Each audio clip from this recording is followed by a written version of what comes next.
right, hey guys, I'm going to save you the full length of this video. If you watched the previous video, you know that there was some issues with this piece, specifically with the transfer.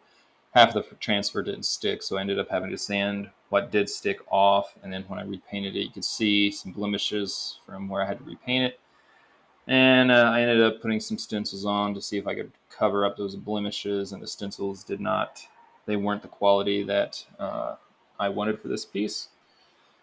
So my wife and I sort of scratched our heads trying to figure out what to do with it, and deep down I knew I had to sand it down to bare wood again, which is what I did this morning. And I got it sanded down, and it looks good so far.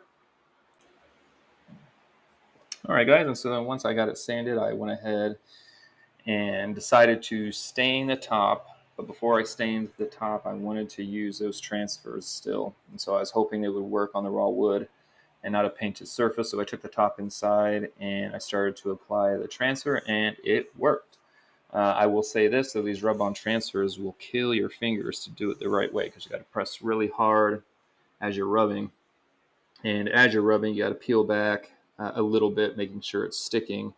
And you do that all the way down. So you rub a little bit, you peel back, rub a little bit, peel back. And if something isn't sticking with it, just push it back on and rub some more and press harder to get it to stick. And so I eventually got the transfer to stick, and it looked great.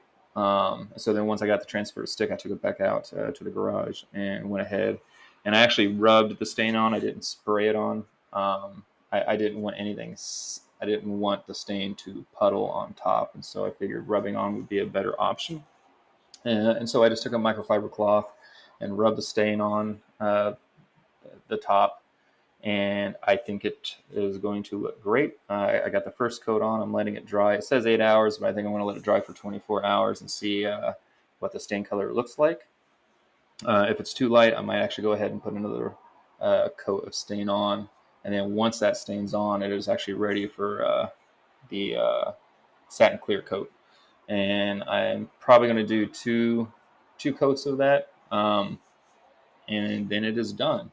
So I have some pictures here for you guys to see. Let me know what you think.